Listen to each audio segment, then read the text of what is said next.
Hello বন্ধুরা, আমি শাকগুন্নিল seven sense of cricket বেঙ্গলের প্রথম প্রপার ক্রিকেট অ্যানালাইসিস ইউটিউব চ্যানেলে আপনাদের সকলকে স্বাগত। আজকে আইপিএল 2025-এর এপিসোড 4-এ আমরা আলোচনা করব মুম্বাই ইন্ডিয়ান্সকে নিয়ে। 5 বারের চ্যাম্পিয়ন, 10 বার প্লে অফস খেলেছে 17 বারের মধ্যে, প্রচণ্ড ধারাবাহিক একটা টিম। রোহিত শর্মার মুম্বাই ইন্ডিয়ান্স, হার্দিক পান্ডিয়ার মুম্বাই ইন্ডিয়ান্স, সূর্যা কুমার যাদবের মুম্বাই ইন্ডিয়ান্স। হার্দিক পান্ডিয়া এই টিমের ক্যাপ্টেন, রোহিত শর্মা এই ফ্র্যাঞ্চাইজিকে 5 বার ট্রফি দিয়েছে ক্যাপ্টেন হিসেবে। অন্যদিকে সূর্যা কুমার যাদব যে ইন্ডিয়া টি-20 ক্যাপ্টেন, ইন্ডিয়ার most valuable player Jasprit Bumrah এই ফ্র্যাঞ্চাইজির সন্ধান, এবং এই ফ্র্যাঞ্চাইজিকে বুমরা অনেক কিছু দিয়েছে। সত্যি বলতে একটা তারকা খচিত ফ্র্যাঞ্চাইজি মুম্বাই ইন্ডিয়ান্স। মানে আপনি একদম ইতিহাসের গোড়া থেকে দেখে নিন, সচিন তেন্ডুলকার, সনৎ জয়সূর্যা থেকে শুরু করে হরভজন সিং থেকে শুরু করে এখনো অবধি এই ফ্র্যাঞ্চাইজিটা মানে সেখানে তারকারা খেলে, সেখানে বড় প্লেয়াররা খেলে, এবং ইন্ডিয়ান প্লেয়ারদেরকে, নতুন ইয়ং ট্যালেন্টদেরকে এনে তৈরি করে তাদেরকে বড় প্লেয়ার বানানো, সেটা মুম্বাই ইন্ডিয়ান্সের থেকে অন্য কোন ফ্র্যাঞ্চাইজি বেটার করতে পেরেছে আইপিএলের ইতিহাসে। এবং এই ফ্র্যাঞ্চাইজিটা লাস্ট কয়েক বছর যাবৎ কিন্তু কোথাও একটা ভালো ক্রিকেট খেলতে পারেনি। 18, 19, 20 যে মুম্বাই ইন্ডিয়ান্স যতটা বিভৎস ছিল, ডেঞ্জারাস ছিল, সেই মুম্বাই ইন্ডিয়ান্স কিন্তু আর নেই, এটা একেবারে পরিষ্কার। অন পেপারও কিন্তু নেই। এই যে টিমটা দাঁড়িয়েছে 2025-এর যে স্কোয়াডটা, সেটা কিন্তু ওই মুম্বাই ইন্ডিয়ান্সের ধারে কাছেও নয়। টিমটা কিন্তু কোথাও একটা ভেঙে গেছে। এবং লাস্ট বছর যেটা রিয়েল প্রবলেম ছিল সেটা হচ্ছে ক্যাপ্টেন্সিকে নিয়ে বিবাদ। রোহিত শর্মাকে ক্যাপ্টেন্সি থেকে সরিয়ে দেওয়া, হার্দিক পান্ডিয়াকে ক্যাপ্টেন করা, গুজরাট টাইটান্স থেকে আনা, সেটার জন্য হার্দিক পান্ডিয়াকে ক্রাউড, মুম্বাই ইন্ডিয়ান্সের যারা সমর্থক তারা বু করছে, তারা কোথাও একটা রোহিত শর্মাকে ক্যাপ্টেন হিসেবে চাইছে। সেটা কোথাও একটা মনস্তাত্ত্বিক ইম্প্যাক্ট বিশালভাবে ফেলতে পেরেছিল মুম্বাই ইন্ডিয়ান্সের টিমের ওপরে, সাপোর্টিং স্টাফদের ওপরে। সেই জিনিসটাকে যদি তারা ট্যাকেল করতে পারে, তাহলে এই বছর তাদের অবশ্যই ভালো পারফরমেন্স দেওয়ার চান্স রয়েছে। কারণ কোর যেটা মুম্বাই ইন্ডিয়ান্সের কোর, সেটাকে কিন্তু তারা ধরে রেখেছে, যেটা তারা প্রত্যেক বছর করে। চেন্নাই সুপার কিংস ছাড়া একটাই মাত্র ফ্র্যাঞ্চাইজি যারা তাদের কোরকে সবসময় গুরুত্ব দেয়। রোহিত শর্মা, হার্দিক পান্ডিয়া, তার সঙ্গে সঙ্গে জসপ্রীত বুমরা, তার সঙ্গে সঙ্গে স্কাই, তার সঙ্গে সঙ্গে তিলক ভার্মা, এই 5 জন কিন্তু একই রয়েছে, এবং এই 5 জনই কিন্তু স্ট্রেংথ। এই 5 জন পারফরমেন্স দিলে এই ফ্র্যাঞ্চাইজিটা অনেক দূর যাবে। এই 5 জন পারফরমেন্স না দিলে আমি বলতে পারছি না। মুম্বাই ইন্ডিয়ান্সের বেস্ট প্লেইং 11 আমার মতে যা স্কোয়াড করেছে তারা, সেই হিসেবে বলছি Rohit Sharma, Will Jacks open করবে, তার সঙ্গে সঙ্গে ফার্স্ট ডাউনে থাকবে সূর্যা কুমার যাদব। অবভিয়াসলি আপনি স্কাইকে খেলাবেন, অন্য কাউকে আপনি ফার্স্ট ডাউনে নাওবেন না। স্কাই মুম্বাই ইন্ডিয়ান্সের ওই ফার্স্ট ডাউনে অনেক কিছু দিয়েছে। সেকেন্ড ডাউনে থাকবে কিন্তু এখানে তিলক ভার্মা, যে কিন্তু ওই পজিশনে খুব ভালো রান মারতে পারে, ভালো ক্রিকেট খেলতে পারে মুম্বাই ইন্ডিয়ান্সের জন্য, যেটা সে লাস্ট কয়েক বছর ধরে করতে পেরেছে।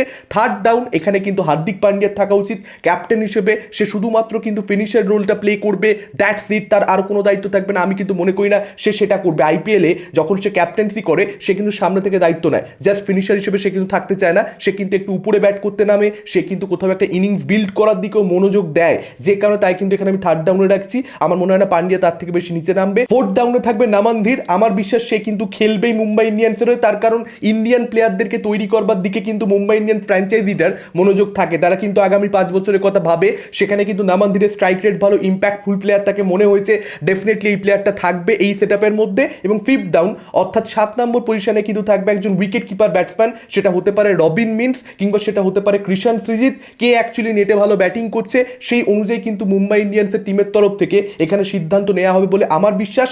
8 নম্বর পজিশনে স্যান্টনার থাকবেই। একজন স্পিনার আপনি রাখতে চাইবেন, যা স্কোয়াড হয়েছে তাতে করে স্যান্টনারের থেকে ভালো স্পিনার এই মুহূর্তে বিশ্ব ক্রিকেটে সত্যি বলতে কম রয়েছে, এবং ওয়াংখেড়েতে স্যান্টনার আমার ধারণা তাই কিন্তু এখানে খেলানো হবে। 9 নম্বর পজিশনে থাকবে দীপক চাহার, 10 নম্বর পজিশনে থাকবে বোল্ট, 11 নম্বর পজিশনে থাকবে জসপ্রীত বুমরা। মুজিবুর রহমানকে আপনি ইম্প্যাক্ট প্লেয়ার হিসেবে নামাতে পারেন, যেহেতু স্যান্টনার একমাত্র স্পিনিং অপশন, আপনি আরেকটা স্পিনিং অপশন এখানে চাইবেন।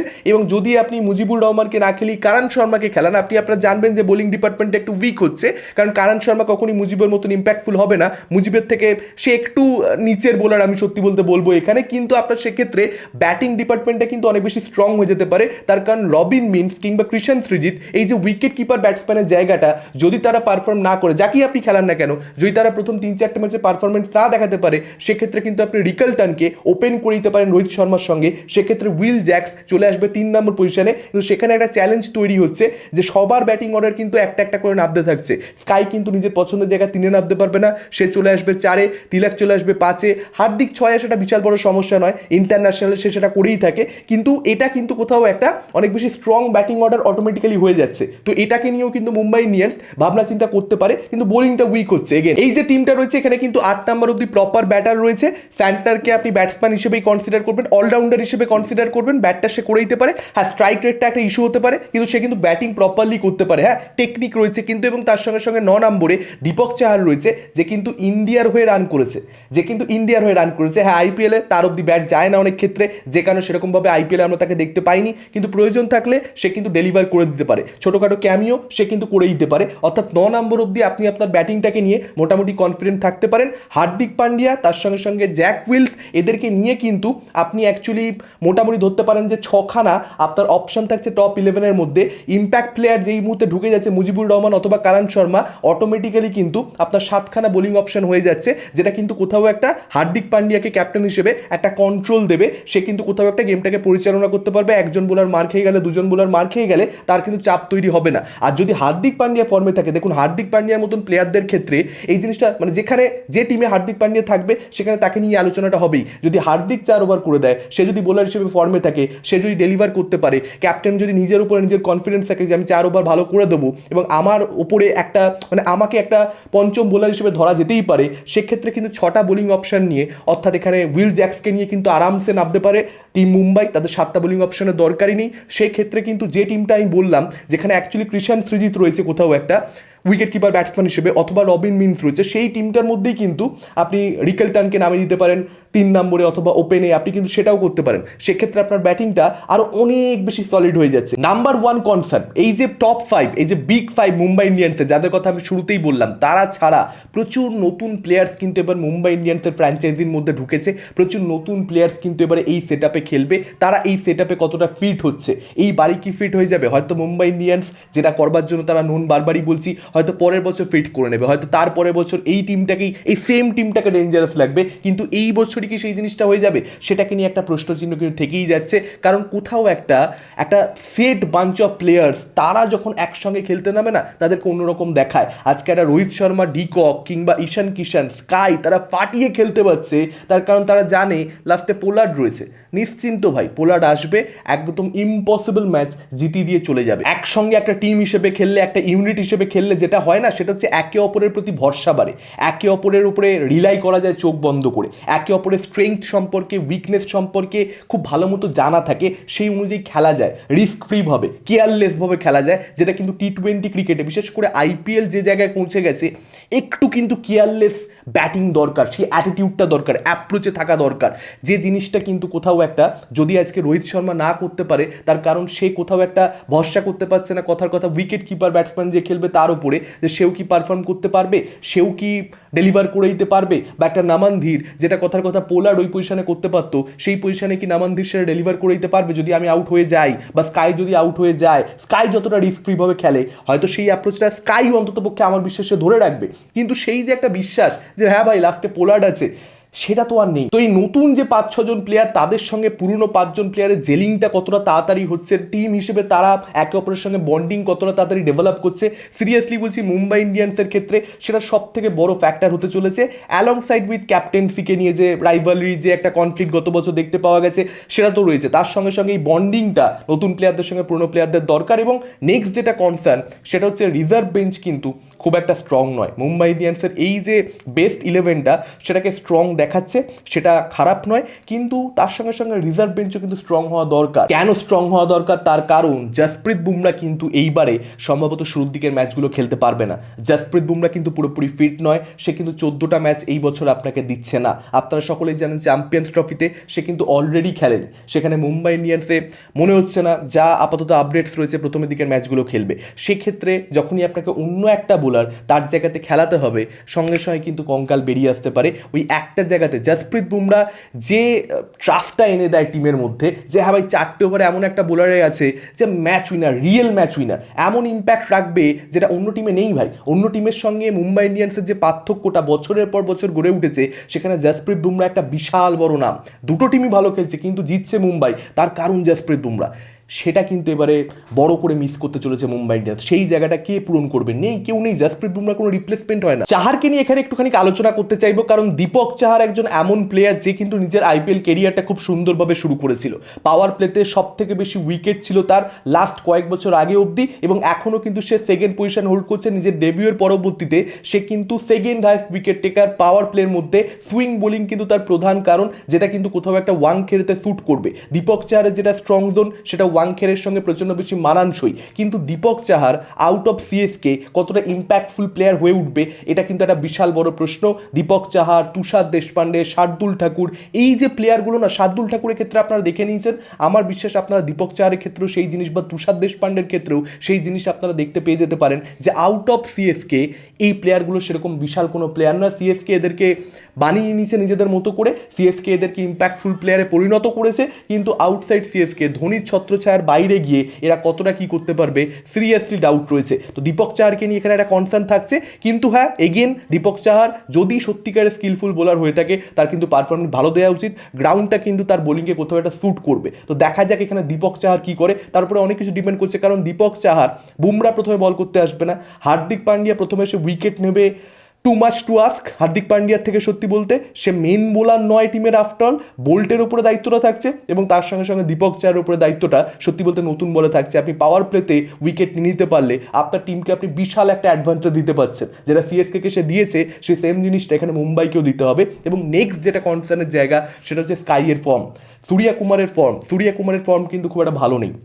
যেটা কোথাও একটা টি-20 ফর্ম্যাটে সূর্যার ব্যাপারে বলতে হচ্ছে, সত্যি বলতে বিশ্বাস হচ্ছে না, কিন্তু এটাই সত্যি। সূর্যার যদি ফর্ম না থাকে তাহলে কিন্তু এই টিমটা সাফার করবে। সূর্যার ফর্ম থাকাটা খুব ইম্পর্টেন্ট। সূর্যা মুম্বাই ইন্ডিয়ান্সের এই মুহূর্তে সব থেকে ভাইটাল প্লেয়ার। অ্যাকচুয়ালি সে টি-20 ক্রিকেটে এই মুহূর্তে বেস্ট প্লেয়ার। লাস্ট কয়েক বছর যাবত সে সেটা প্রমাণ করে দিয়েছে। এরকম প্লেয়ার নেই ওয়ার্ল্ড ক্রিকেটে। সেখানে দাঁড়িয়ে তার ফর্মটা মুম্বাই ইন্ডিয়ান্সের সাকসেসফুল হওয়ার জন্য প্রচণ্ড বেশি ইম্পর্টেন্ট হতে চলেছে। এবং রোহিত শর্মা, আমার বিশ্বাস এই বছর দুর্দান্ত ক্রিকেট খেলতে চলেছে। এটা কোথাও একটা আমার মনে হচ্ছে, তার কারণ রোহিত শর্মা ক্যাপ্টেন নেই। গত বছর সে ক্যাপ্টেন ছিল না, হার্দিক ক্যাপ্টেন্সি করেছে। খুব খারাপ বছর মুম্বাইয়ের জন্য ছিল, কিন্তু খারাপ বছরে অ্যাকচুয়ালি কিন্তু রোহিত শর্মার পারফরমেন্স তার অন্যান্য বছরের থেকে বেটার ছিল।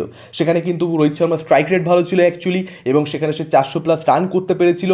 ডেফিনেটলি 400+ রান রোহিত শর্মার ক্যালিবার অনুযায়ী সেটা এক্সট্রাঅর্ডিনারি কিছু নয়, কিন্তু এবছর সেটা 600 হয়ে যেতেই পারে, এই বছর সেটা 550 হয়ে যেতেই পারে। রোহিত শর্মা কিন্তু ইন্ডিয়ার জার্সিতে যত বড় প্লেয়ার, মুম্বাই ইন্ডিয়ান্সের জার্সিতে কিন্তু সে ক্যাপ্টেন হিসেবে বিশাল, কিন্তু সে ব্যাটসম্যান হিসেবে কিন্তু, বিশেষ করে যখন থেকে সে ক্যাপ্টেন হয়েছে, তার কিন্তু একটু একটু করে রান কমতে থেকেছে। সেরকম গ্রেট সিজনে একটার পর একটা যে সে পেতে থেকেছে সেরকম ব্যাপার নয়। কিন্তু আমরা রোহিত শর্মার পোটেনশিয়াল জানি। আপনার টি-20 ইন্টারন্যাশনালে রোহিত শর্মা ইন্ডিয়ার হয়ে কী কী করেছে ভেবে দেখুন। সেখানে কত তার রান রয়েছে, কীরকম স্ট্রাইক রেটে রয়েছে। সেই জিনিসটা যখন সে মুম্বাইতে ক্যাপ্টেন হয়ে যায়, 14টা দায়িত্ব চলে আসে, সে কিন্তু নিজের ফুলেস্টটা দিতে পারে না। ডেফিনেটলি রোহিত শর্মার ক্যালিবার অনেক, যে কারণে একটা লেভেল অবধি সে রান করেই দেয়, যে কারণে তার আইপিএল কেরিয়ারে এত এত বেশি রান রয়েছে। এটা বলবার জন্য আমাকে অনেক ভুল বুঝবে, কিন্তু রোহিত শর্মা ভাই, তার পোটেনশিয়াল অনেক বেশি। সেই জায়গাটা পৌঁছাচ্ছে কোথায়? আমার বিশ্বাস এই আইপিএল সিজনে কিন্তু সেই জায়গাটা সে পৌঁছে যেতে পারে। হার্দিক পান্ডিয়া একজন কনফিডেন্ট ম্যান।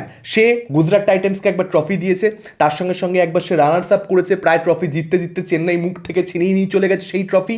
সেই কনফিডেন্সটা তার কাজে লাগানো উচিত। গত বছর সে ক্যাপ্টেন্সি যখন করেছে, মুম্বাই ইন্ডিয়ান্সের ফ্যান্সরা কী করেছে, মুম্বাইয়ের পারফরমেন্স কতটা খারাপ ছিল, কোথায় তারা টেবিলে শেষ করেছে, এই সব কিছুর থেকে বেরিয়ে গিয়ে তাকে কোথাও একটা জোটবদ্ধ করতে হবে মুম্বাই ইন্ডিয়ান্সকে, যেখানে তারকাখচিত প্লেয়াররা রয়েছে। হ্যাঁ, সূর্যা রয়েছে, হ্যাঁ রোহিত শর্মা রয়েছে, কিন্তু তারা কিন্তু এই টিমটার সঙ্গে থেকে গেছে। তারা ক্যাপ্টেন নয় বলে এই টিমটা ছেড়ে কিন্তু তারা চলে যায়নি অকশন টেবিলে, তারা কিন্তু যেতে পারতো। অর্থাৎ কোথাও একটা কিন্তু ইগোইস্টিক সমস্যা নেই সেখানে। হার্দিক পান্ডিয়াকে সামনে থেকে সে নেতৃত্ব দিতে হবে, নিজের যে ভালো দিকগুলো, যে কনফিডেন্সের জায়গাটা তার, যেটার জন্য সে নোন, বিশেষ করে ব্যাটসম্যান হিসেবে। ক্যাপ্টেন্সির জায়গা তো সেটাই কিন্তু কাজে লাগাতে হবে। গুজরাটের যে সময়কালটা তার, সেটার কথা মাথায় এনে মুম্বাই সাইডটাকে লিড করতে হবে। এবং দীপক চাহারকে কীভাবে সে ইউজ করবে তার উপরে অনেক কিছু ডিপেন্ড করছে। কীভাবে সিএসকে দীপক চাহার কি ইউজ করেছে, 3টে ওভার শুরুতে করিয়ে দেওয়া, 1টা ওভার পরে রাখা, 1টা ওভার অনেক ক্ষেত্রে না করানো যদি দরকার না পড়ে, এগুলো কিন্তু কোথাও একটা বুঝতে হবে। আদারওয়াইজ দীপক চাহারকে যদি খারাপভাবে ইউজ করা হয়, একা দলকে হারিয়ে দিতে পারে। মুম্বাই ইন্ডিয়ান্স সেটাই চাইবে,